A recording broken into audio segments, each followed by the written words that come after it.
there's a kind of loneliness that no one talks about. It doesn't come from being alone. It comes from being surrounded and still feeling unseen. You can be in a room full of people, friends, co-workers, even family, and still feel like a ghost.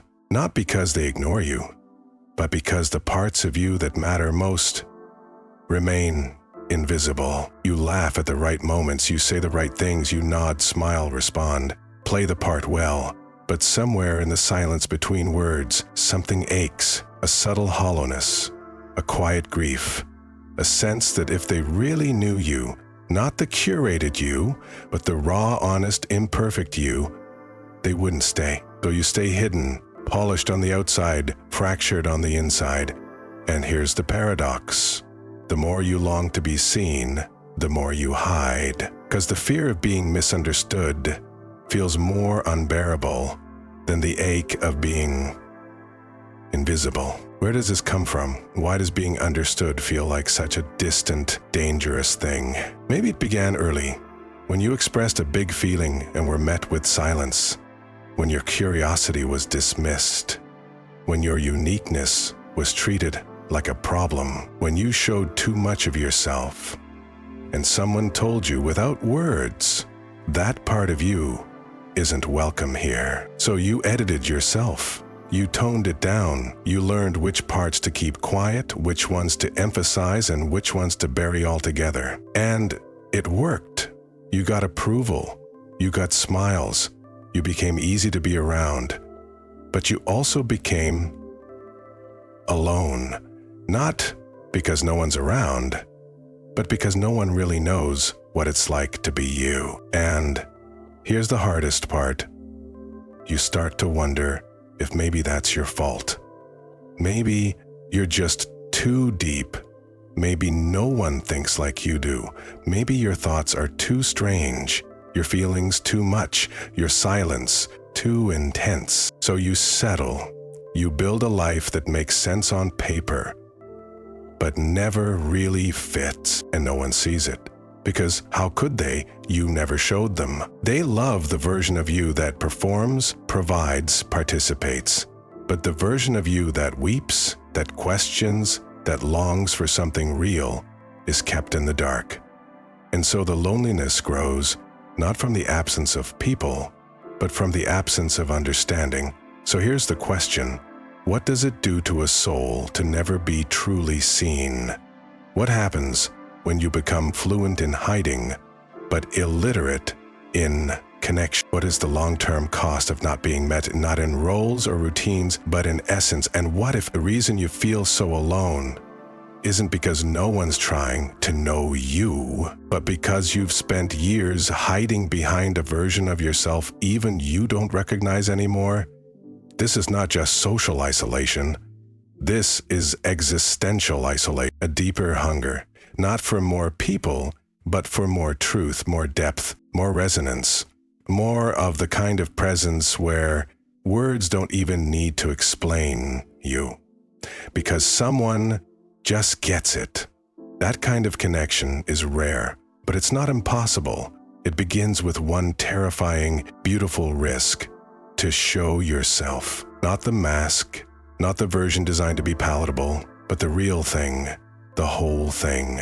The parts that scare you, the parts you protect, the parts that have been waiting patiently for someone to say, I see you. But first, you have to say it to yourself. The hunger to be understood is one of the oldest in the human soul. Not to be agreed with, not to be validated, just seen. Without translation, without armor, but modern life trains us in the opposite direction. From a young age, we're taught to adapt, to adjust, to be easy to handle. We trade authenticity for acceptance. We learn that fitting in is safer than standing out, that being palatable is more valuable than being real. And this is where the fracture begins. Carl Jung called it the persona, the mask we wear to meet the demands of society. But the danger isn't just that we wear the mask. It's that we forget we're wearing it. We become so used to curating our presence, filtering our expression, tailoring ourselves to be understood in socially acceptable ways that we lose access to the parts of us that actually need to be seen. And then we wonder why no one really gets us. But how can they? The version we present is safe, predictable, well-rehearsed. It's fluent in small talk and surface-level ease. It's comfortable in roles, but not in depth. It knows how to perform, but it has forgotten how to be. And here's the real tragedy. Most people are relating to each other through masks. What you see in others is often just their own strategy for being liked. So you end up with two personas, speaking politely, while the real selves sit silently behind glass walls, starving for resonance. It's not just psychological, it's existential. Jean-Paul Sartre called this experience bad faith, the habit of living a lie in order to avoid the terror of freedom. To show who you really are is risky. To stand in the rawness of your true self requires the courage to be misunderstood, rejected, or even abandoned. So we play it safe. We talk in ways that others expect. We suppress our strange thoughts, our intense feelings, our sacred contradictions. And little by little, the true self retreats. Not because it's weak, but because it's waiting for safety. Gabor Maté reminds us that when a child is forced to choose between attachment and authenticity, the child will always choose attachment. Because belonging is survival. But the cost? You lose access to the self that was once free, vibrant, whole, and that's the version of you that actually longs to be understood. And that's the version of you that actually longs to be understood. Not the professional, not the parent, not the over-functioning, emotionally well-managed adult, but the version of you that cries without knowing why, that sees beauty where others see nothing, that wants something deeper, something real. But here's the catch. You can't be understood while hiding the parts of you that need understanding. And yet, you've been taught that those very parts are unacceptable. So you keep them in exile. The ache grows louder, the longing more intense, but you keep the lid on. Because somewhere along the way you learned this quiet rule of survival. If I show all of me, I will lose them. That belief becomes a blueprint. You carry it into every room, every relationship, every moment of silence where something in you wants to speak, but you smile instead. And the mask stays on, not out of manipulation, but out of protection. Because being misunderstood can feel like a wound deeper than rejection. It's like screaming your truth into the world and hearing only echo, or worse, laughter. So we numb, we edit, we talk about everything except what matters, and we wonder why the world feels shallow, thin, unsatisfying. Arthur Schopenhauer once said, "A man can be himself only so long as he is alone. And if he does not love solitude, he will not love freedom." But the truth is, we don't want to be alone. We want to be known, and yet we rarely risk it. We don't want surface-level connection. We want to speak without explanation. We want someone to hear the things we're not even saying. But no one can meet you at your depth if you never show them where it is. This is the quiet tragedy of modern connection. We are surrounded by people, yet feel unseen. Because we've been taught to abandon the very parts of us that connection requires. And so we live in echo chambers of politeness, echo chambers of productivity, echo chambers of pretending to be okay. The root of loneliness isn't the absence of people, it's the absence of truth in our presence. So we must ask, what would it take to remove the mask? To let someone see the mess, the beauty, the unfinished edges. Not for attention, not for approval, but because that's where freedom lives. Not in being perfect, but in being known. At first, you don't even notice it. You're busy, you're showing up, you're doing what's expected, everything looks fine, but somewhere beneath the performance, something starts to dim, not suddenly, not dramatically, just quietly, like a light bulb losing voltage. You laugh, but it feels rehearsed. You talk, but it never touches anything true. You're surrounded by people, but you feel like you're disappearing. That's the first consequence. You start to vanish from your own life. It doesn't happen because you're alone. It happens because no one sees the real you. And over time, neither do you. You lose track of your desires. You stop trusting your instincts. You second-guess your own emotions before they've even fully formed. And what's worse? You become good at it.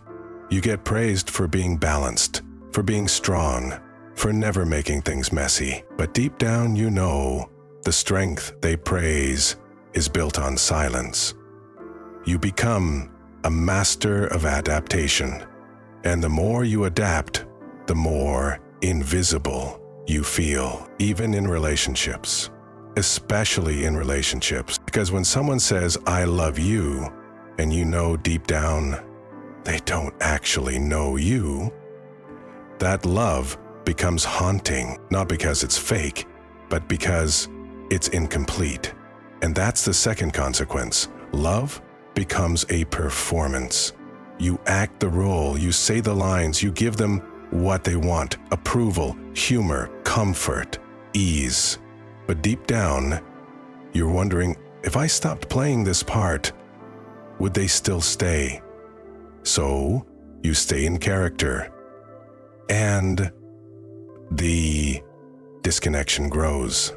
Not because there's no love, but because there's no truth. And without truth, intimacy dies.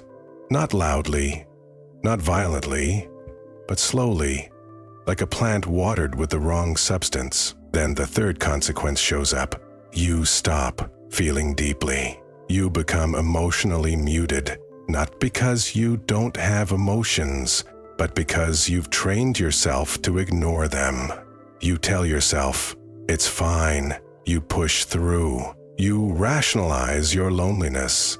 You compare your pain to someone else's and decide it's not valid. And in doing so, you disconnect from the very thing that makes you human, your inner world. You can't feel wonder. You can't feel grief. You can't feel rage, awe, or even true joy, because you can't feel what you've trained yourself to hide. And slowly this inner drought begins to show up everywhere. In your work, where you feel uninspired, robotic. In your friendships, where you play the same role over and over. In your rest, where even sleep doesn't restore you, because rest can't heal a soul that's starving to be known. You begin to crave solitude, not for peace, but for relief. Not because you're introverted, but because it's the only space where you're not pretending. But even in solitude, the ache persists. Because here's the deeper truth. You don't want to be alone. You just want to be real. You want a place where you don't have to explain your pauses, where your silence isn't mistaken for absence, where your thoughts don't feel like too much, where your sensitivity isn't treated like weakness, but instead, you learn to lower your expectations. You stop bringing your full self into the room. You start giving people what they can handle, not what you truly are. And the result, you become a ghost in your own story, functioning, smiling, surviving, but never quite landing, never quite home. And this leads to the most devastating consequence of all. You forget what it feels like to be fully alive, not because life is bad, not because you're broken, but because you've spent so long being palatable that you've forgotten how to be true. And here's the cruel irony. The more misunderstood you feel, the less you try to express yourself. The more disconnected you become. The more disconnected you become, the harder it is to feel seen, even when someone is genuinely trying. Because now, you don't just feel unknown, you feel unknowable. And that belief, that quiet, invisible assumption that no one could ever truly understand you, it becomes a self-fulfilling prophecy. You stop trying, you stop sharing, you stop reaching, not because you don't care, but because it hurts too much when no one reaches back. But here's the truth. It's not too late. You haven't lost yourself. You've just been hiding for so long, it feels like you disappeared. But even now, beneath the masks, beneath the years of silence, you are still here. And the longing to be understood is not a weakness. It's a compass, a signal, a reminder that you were never meant to live behind glass. You were meant to be met, to be felt, to be seen, not just on the surface, but in the marrow of your truth. And that begins with one small shift to stop hiding. Even just a little, even just with yourself. Rebellion doesn't always look like fire. Sometimes it begins as a whisper, a quiet decision to stop pretending, not to fight the world, but to return to yourself. Because the real revolution is to be real. You've spent years shaping yourself into something acceptable. Now comes the unlearning. The first act of rebellion? Telling the truth. Not the performative truth, not the filtered truth, but the one you whisper to yourself at night. The one that says, I'm tired of not being seen. I want more than this surface-level life. I miss the version of me that used to feel everything. That truth is not weak. It's the beginning of clarity, and clarity is the enemy of self-betrayal. Because once you see the pattern, you can no longer pretend you don't. That's the first crack in the mask. The moment you stop choosing numbness over connection. The next step? Practice micro-honesty. Not every room deserves your whole truth, but every day deserves one honest moment. Start small. When you want to say yes, but mean no, pause. Say, I'll think about it. That one sentence is a doorway. When someone asks how you are, don't lie. You don't have to overshare. Just be real. Try, it's been a tough week, actually. You'll be surprised how often realness invites realness. And when it doesn't, you've learned something too.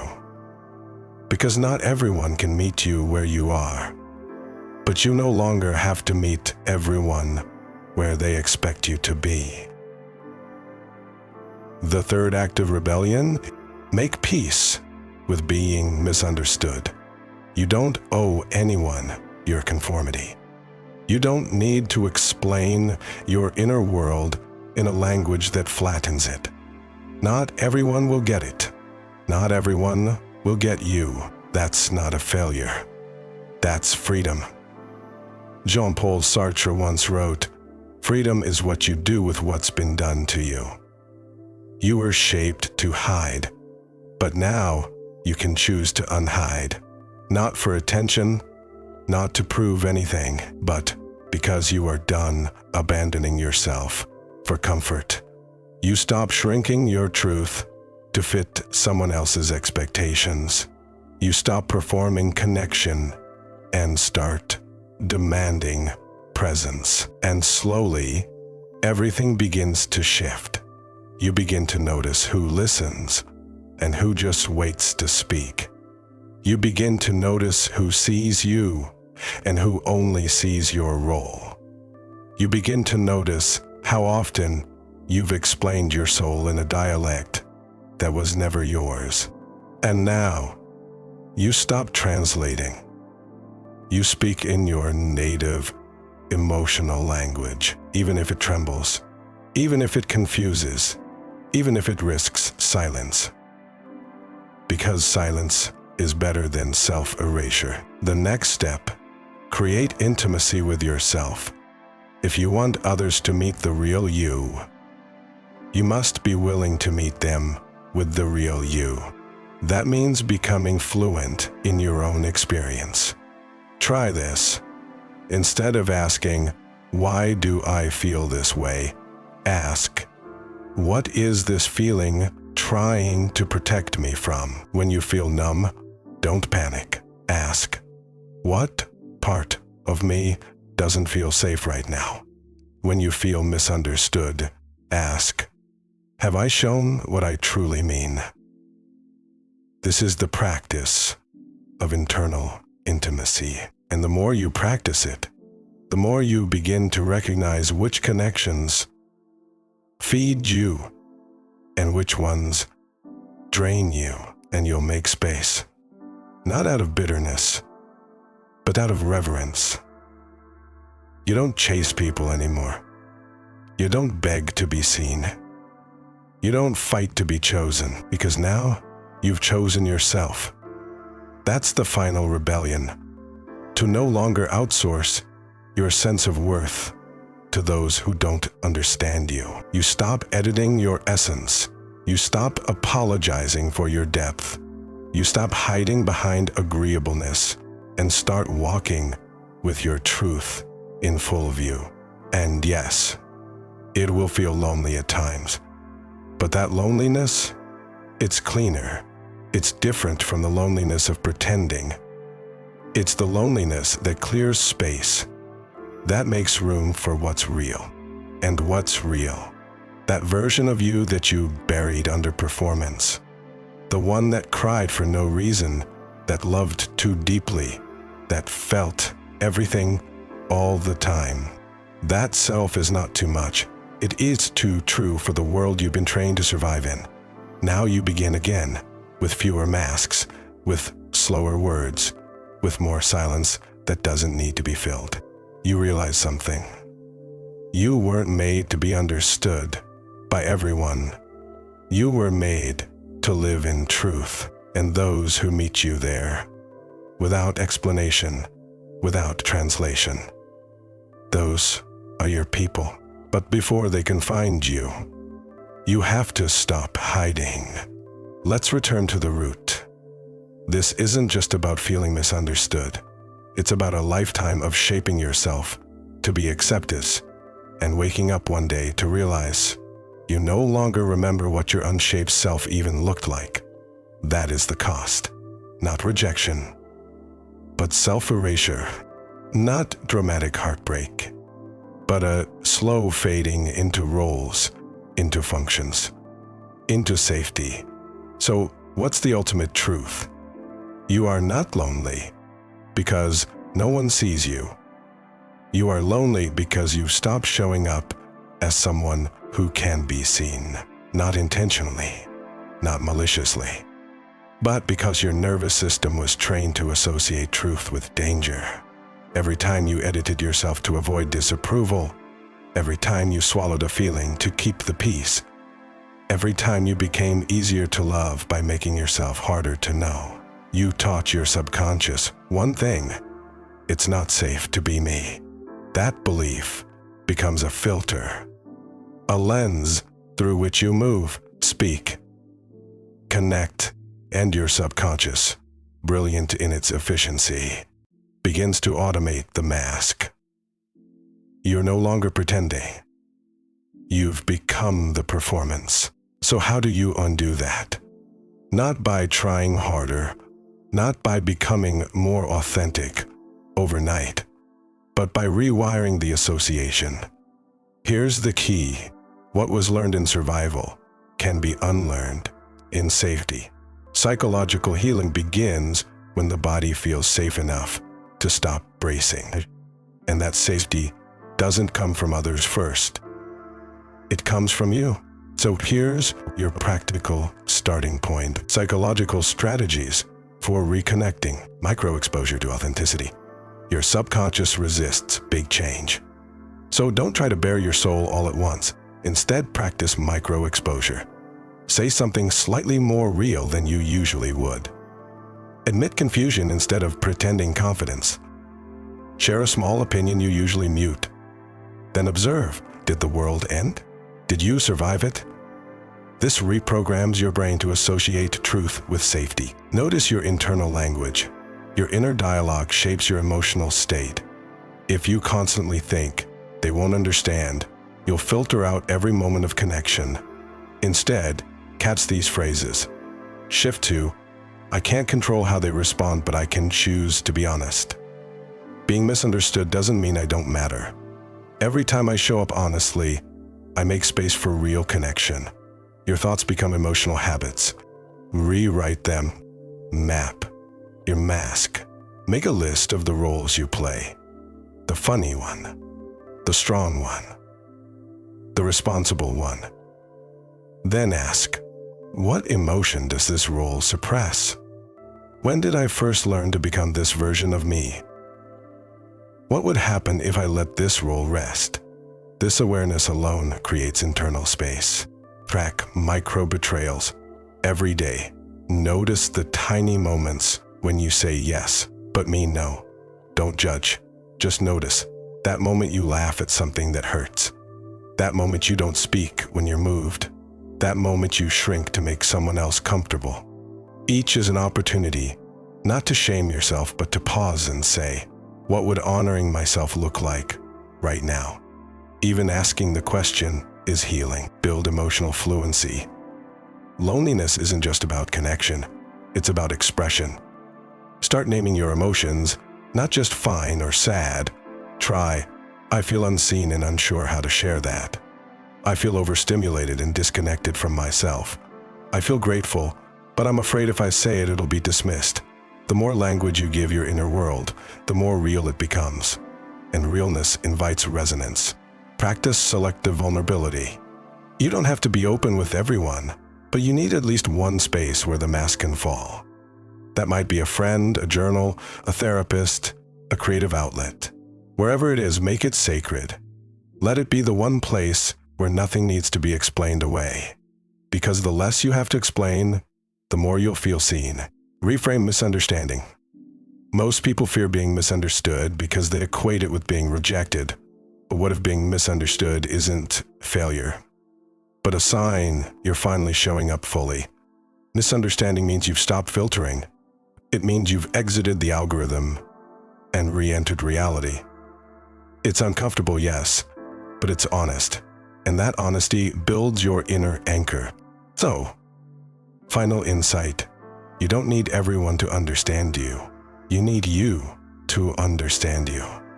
To stand inside your experience without minimizing it. To be the first to say, my truth matters, even if no one applauds it. Because once you learn to validate your own experience, you stop chasing connection that requires you to disappear. That's the shift. That's the freedom. Not louder performance, not more social media engagement, not fixing yourself into a better product, but returning to this simple truth. You are already whole. You've just been edited. Now, it's time to reclaim the unedited version and let the world meet that you, not because you owe it to anyone, but because you owe it to yourself,